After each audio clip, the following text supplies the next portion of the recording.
The definition of insanity. What do we have to lose? Brandon Gentile here. At the end of the day, doing the same thing over and over again is insanity, expecting a different result, correct? Is it not? We know that Medicare, Medicaid, Social Security, they're going bankrupt. They're going bankrupt. We literally know this. Here we have the Committee for Responsible Budget.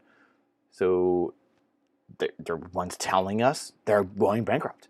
And again, this doesn't mean that you're not going to get your currency, right? Not money, your currency. So this is the scam of inflation and debasement and printing currency that no one, and typing digits in the computer that no one gets. We know that pensions and the Social Security, the entitlements, the Medicare, Medicaid cannot be paid out. And that's why they're being offloaded left and right. I believe it was Illinois just got bailed out in this last couple of years. I think that was the first state to get bailed out by the federal government. That's going to continue. That's going to happen more and more. CalPERS, the biggest pension in the country, they are going to get bailed out. If they haven't already, they're going to be getting bailed out at some point. They're completely insolvent because they can't pay their people. When you can't pay your people, you have you're not totally, and not all these people are insolvent.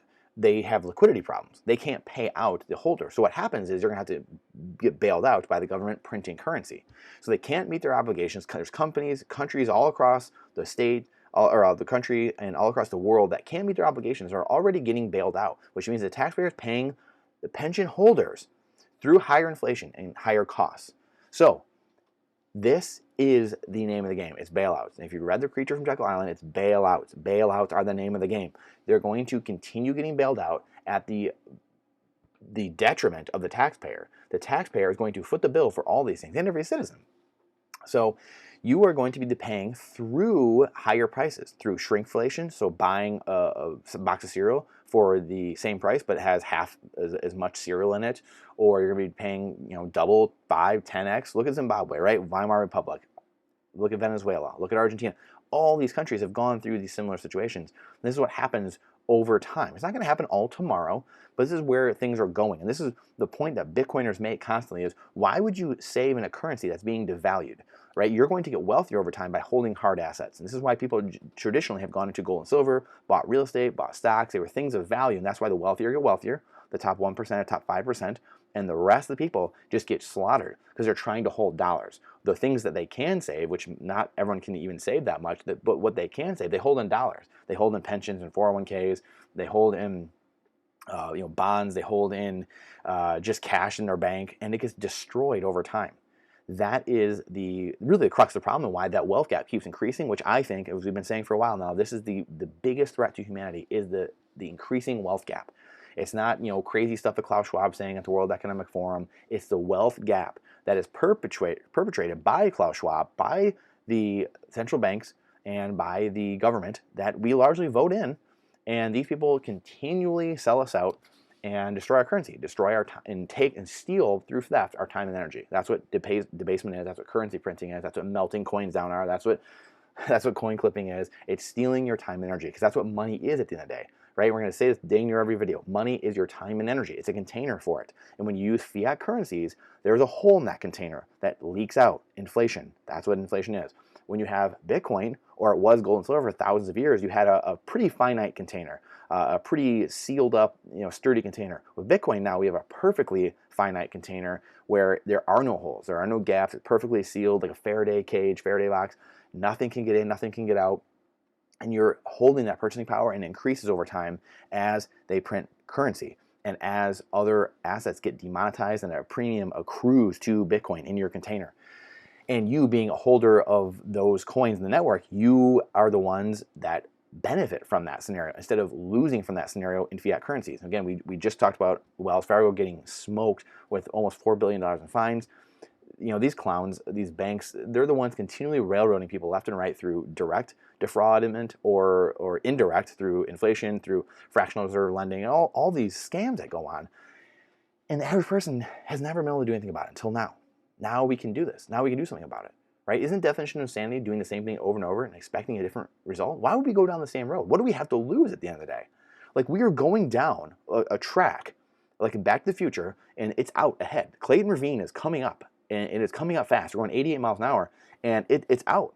And we know that. We know it's out. We have the map. We know we've been down there. We checked the tracks. It's out. We have to get to 88 miles an hour and get to this new horizon. We have to get to this new time period or this new system before the tracks run out. So what are we doing about it? What are you doing about it to get to a new system, to build a new system? That's what the Bitcoiners are doing. That's what the Bitcoin network is doing. That's what all the companies being built on the Bitcoin protocol right now are doing. This is why I continually beat this drum, because I know the tracks are out ahead. I've been studying this for 20 years, literally since I was in middle school, 8th grade. I've been studying this and been watching this through politics first, and now the last 10 years through money, through the financial system, through investing, through my own companies, seeing this firsthand. This is where we are going. And I've only seen this keep coming to fruition more and more every single year, and things confirming all of my theses being confirmed every single year. We continue going down these tracks. We expect a different result. We think that things are just going to show up on our shelves when the last 2 years have proved that they aren't, when supply chains get broken because of fiat inflationary currencies continually break things. Price controls will break things even more. They're going to try those at some point, I guarantee it, because all good dictators and fascists and Marxist, socialist, communist governments do. They all do. They're going to try that. They're going to try to take farms. They're going to try to do this. We've already seen it in the Dutch. They're going to try to shut down protests. We've seen that in Canada. We've already seen people shut, the things happen here in America. It's going to happen more and more. Let's get used to that and understand that we have a choice. We can vote these people out and vote tyrants out, and we can put in good people. And I would say not one person in the federal government should even exist, or even the last 20 years, 30 years. None of these people that have been around or in government shouldn't even be there anymore. None of them. Just, you got to start over. You got to start fresh, start new. We don't need people that know how to run government and be a politician. That's a fallacy. That just means that you've got sweetheart deals and buddies in your lobbying groups and your little martinis you have after you guys leave the Capitol from yelling at each other. They go have fun together. So what are the options? What are the options we have? We know the current system is going down. Look around. Money, culture, politics, protests, sports, media, schools. It's all broken. I mean, can anyone sit here truly and say, like, you know what? The things my kids are learning in public school, that's so amazing. I mean, it just really is so smart. It's really getting them ahead in life. It's really going to help them make more money in life. It really is. It's going to help them be better people. It's going to help them be better human beings, better citizens, better Americans. No. Come on. Like, what are we doing here at the end of the day? Change is hard, and humans generally have a hard time letting go or changing direction when seemingly nothing is bad and nothing has happened at the moment. The train tracks are out ahead, and if Marty and Doc didn't change course or get to 88 miles an hour, then they were screwed. They're going over the ravine. But until humans actually see the end of the line for themselves, or start going over that ravine, do they finally realize the mistake of their ways? I don't know why that is. What's the difference? What makes someone not have to see someone get hit by a car to know I need to look across, down the road both ways to make sure before I cross? I don't need to see anyone get hit by a car to know that that's right. However, when it comes to money, for some reason, or it comes to investing, or it comes to business, or it comes to your finances, or when it comes to something a little more opaque, a little more invisible, people just like throw caution to the wind and just be like, whatever. It's just too much. I'm just going to let my time and energy put it in someone else's hand. I'm going to put it in Wall Street's hands. And Wall Street gladly comes in and says, yes, we will take that for you. We will manage it for you. And we'll just pillage you with fees. We'll put it in this little thing with a click of a button, this money market fund. Click, done for the year. I'll spit out a report. My computer will spit out a report at the end of the year to tell you how you did. And, hey, congratulations, it's January again. It's December again. Throw me my fees under management again. Throw me my fees. I got your assets. Nothing to see here. Oh, sorry, we were up, we were down, whatever. Look at everyone else. They're all about the same. That's gross. And again, when that, or what then leads people to change and make decisions early and be able to see the future where the average person cannot. Again, where is that dividing line between what's obvious, walking across the street, or the ravine in front of you, and not needing someone to show you how bad that is, to walk into that, compared to a little bit of opaqueness, a little bit of the invisible and not understanding and just, you know what, throwing your hands up, I don't know. What separates that person from the rest of humanity? That 1 in 100, that 1 in 10,000, that 1 in a million people that can see what's coming, see the invisible, and put things together, and put that pattern together, and put all those steps together. What separates that person that can see all that and say, this is where we're going, guys. If we don't wake up, this is where we're going. What separates those people? I've wondered that for years. We're told that inflation is the only way we can grow and have nice things. By the way, If you are liking what we're doing here, please like and subscribe. Please put your comments in here on what you think separates those people. I would love to know, as I've been thinking about this for years, what separates those people from understanding what's right in front of you, the visible and the invisible, and how people can see the bad or the good that's coming and that pattern that leads you to that. And for some reason, most humans cannot. So anyway, if you have an answer there, please let me know. Please, please, please. And please like, subscribe to this, but please share it with someone maybe that you don't think that would appreciate this, and they don't like this, and they might want to argue about it. I would love to talk to them as well. We're told that inflation is the only way we can grow and have nice things. The politicians and unproductive class continue telling you they need to steal from you at least 2% each year, which is going up and up. Now, for 100 years, no, 2% inflation, more or less. Do we need 2% inflation? That's theft. We need to steal from you 2% of your time and energy every single year. What if it's completely untrue? Has anyone thought to think, and again, this is a rhetorical question. I know there are some people have thought, but the general masses, did anyone think maybe that's untrue? Maybe them stealing from us in inflation, maybe that's not right. What if that's completely antithetical to actual real growth? What if? In the 1800s, we largely had deflation, not inflation. And it was one of the largest periods of growth and invention the world has ever seen through the Industrial Revolution. Hockey stick curve, a technology advancement. Through all of human history, we had deflation, boom, hockey stick curve. Now take that kind of growth and invention, and then, as many people say, in the 1900s or the 20th century, it's no coincidence that all of a sudden central banking really became prominent, and the century of central banking coincided with the century of war. World War I, World War II, Vietnam War, Cold War, original Desert Storm, and all the little skirmishes in between. There's no coincidence. All these massive wars happen. The century of war with the century of central banking. Again, now take that kind of growth that we had in the 1800s and then invention and multiply it by the technology we have now, and you can see the type of human progress and advancement we are missing out on. Think about that. Think about what we are missing right now because we have an inflationary, broken, legacy fiat currency system. And what we could have, the new economy that is being built, and what we can have with a deflationary money, a finite, fixed, sound money that cannot be taken from you. It cannot be confiscated. Think about that difference, what we could have. And here's, again, if you don't believe me, again, here's the dollar measured to Bitcoin over the last 7 years. Completely destroyed. You basically have lost everything if you had a dollar. You have fractions of a penny left. If you had a dollar, and in terms of Bitcoin, you now are completely broke. That's the difference. Holding a finite asset. That's going to continue. 5 years from now, we will come in here. 10 years from now, I will show you these same charts, updated charts. They will be even worse. It's math at the end of the day. As George Gammon likes to say, it's just math.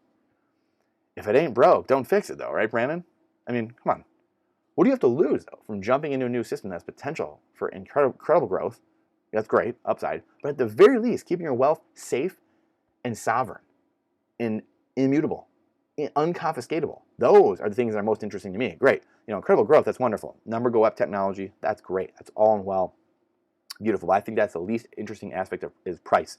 It's preserving your purchasing power perfectly. I think that's the true thing over 5, 10, 50-year time horizons, passing your wealth down through generations. But the other half of this is the utility, the ability to send, the homeless person in San Francisco that's unbanked, that won't be given a bank account by Wells Fargo, who's already destroying other people by defrauding them and creating fake accounts for people who have accounts, but then won't give them to homeless people because they have no assets. So, I mean, let's not even get started there. And then you go all the way to the other side of the world, maybe to Thailand or to Nigeria. Maybe there's a couple in Nigeria where they are being railroaded by CBDCs there and central bank digital currency. And no one's adopting the CBDC, and they're all jumping into Bitcoin now. Why? Because of the beauty of it, because of the properties it contains, because of the ease of transacting, no remittances. In El Salvador, Nayib Bukele claims they're going to have $400 million in remittances stay inside the country of El Salvador. $400 million that would have left the country to Western Union, to these other companies, now going to stay and keep wealth inside that country to the El Salvadorians. That's incredible. Think about that all around the world, in all these emerging markets, Venezuela, Argentina, all the countries in Africa. That's what we're looking at. So if you are actually for humanity, if you are actually for helping other people, if you're actually for the environment, mining Bitcoin, using methane, cleaning up the environment to mine Bitcoin, using stranded energy, giving communities that have nothing, giving them wealth and jobs. If you are for that, then you are for Bitcoin. Again, what do we have to lose from jumping into a new system that has potential for incredible growth and at the very least keeping your wealth safe and sovereign? We know that many on the Titanic thought the ship would never sink or wasn't even sinking while it was slipping under the waves. And again, this is just one of my favorite memes. Are you crazy? The US dollar is going up and Bitcoin is much too volatile. Look, we're going up, guys. Look at that. And the guys in the Bitcoin life raft are saying, yeah, no, we're in the parallel system. We're in this other system in the Bitcoin raft, and we can see all of you, and you're sinking. Why don't you get on board? You're on the fiat Titanic going down. It's going slowly. It doesn't happen overnight, unless you're in Sri Lanka and you're storming the palace, or you're in Argentina or Venezuela or something like that. But you're slowly sinking. You hit an iceberg a long time ago, and you're sinking. We have to start doing something different. And again, this is not financial advice. This is freedom advice. It's not saying put 100% in Bitcoin. I don't have 100% Bitcoin. I believe Bitcoin is something in the thing that will change the world. It'll be the thing that bring the world back together. I truly believe that with my heart of hearts. And I have a good chunk of my wealth in Bitcoin and my net worth. And we share our investment portfolio every single month here, but it's 20, 30% right now of our portfolio. It's not 100%. I still believe in risk mitigation, being smart, being diligent. Nothing is ever a certainty or a probability, but I say I want to be a part of the change. I want to be a part of creating the future and not just going to sit back. I want to be a part of the future that creates a sound money future, a Bitcoin future where we all live in a world that is not run by a few oligarchs at the top. Again, in this case, we have the same type of thinking with the Titanic where people think that something will magically happen to change the trajectory around. We're thinking, well, no, we're not. We'll fix it. We'll figure it out. And here's the dollar from the Bureau of Labor Statistics themselves, showing the decreasing purchasing power of the dollar. So the government themselves showing you how much the dollar's been destroyed. So as we say in investing, the trend is your friend. Does anyone here think that that's going to change? Is that going to change? That trend, is that going to all of a sudden just start going back up the other direction? Does anyone truly think that? So what are we going to do about it? How are we going to change that? This is why people have too much month at the end of their money. This is why people can't retire. This is why the average retiree only has 130 grand in their 401k right now. And the median is 33 grand. That's incredible. I can't even imagine that. That's been 50 years, and that's all Americans have to show for. Because the fiat system is broken. Because from the last 50 years, we've delinked money from sanity. And it's floating in thin air. It just has nothing. It's not backed by anything. We know the ship is going down. It's mathematically impossible to correct course or pay off our debts and start over from the current system. Would that not lead you to thinking we need a new system? Or would we just keep doing the same thing? As Jeff Booth says, you cannot fix our reality from the current system. A parallel system must be built that you can slowly migrate to. What do we have to lose? Stay strong. Again, if you appreciate this, please like and subscribe to the channel. Please let me know your comments, what your thoughts are on this. Like I said earlier, if you have any ideas and ideas for Bitcoin. I mean, there's other ideas too. Again, I'm very open. I was a gold and silver person before. I was a sound money person, and then I became a gold and silver person for years. And then I found Bitcoin, 3, 4, or 5 years ago, and then I started to really understand it and realize. And I was always trying to be open-minded and realize, oh my gosh, this is going to destroy everything in its path. This is going to blow gold and silver out of the water. It's going to blow everything out of the water because it's a combination of the perfect properties, digital scarcity, and the digital trends of life. We're going more digital, not less digital. We're not going analog, and it's a way to transact over space and time. And so Bitcoin's properties, over time of studying, I realized, wow, this is going to destroy everything. So please let me know your comments. Get off zero. Again, not financial advice, freedom advice. Like I said, price is the least interesting aspect. Get off zero. Be sovereign. Have something outside the system that no one can take from you and self-custody it in your own hardware, cold storage hardware wallet. Please. We have a lot of videos talking about that. There's many great people out there, Bitcoin Sessions, Matthew Cratter, Trader University. There's a lot of people talking about this out here and how to use the Bitcoin network as the new monetary system, the new world, the new internet protocol that is being built. The amount of companies we're going to see over the next year or two, and they already are built, and the companies that I know of just in the background being built are going to blow your mind and what's possible in the next year or two. The next couple of years are going to be unbelievable. and the network growth, we've never had the ability to own the underlying layer of Apple or the underlying layer of the internet and own that. We do with Bitcoin, everything being built layered on top of that. Again, I appreciate you, appreciate your time and energy. It's the most important asset we have. Please like and subscribe to this. Please share it, like I said, with anyone that you think might enjoy it. Maybe not. Maybe they might not enjoy it, and we can battle it out in the comments. But I appreciate your time. It's the most important asset we have, just like time and Bitcoin. Bitcoin is time. The only two finite things we have. See you on the next one.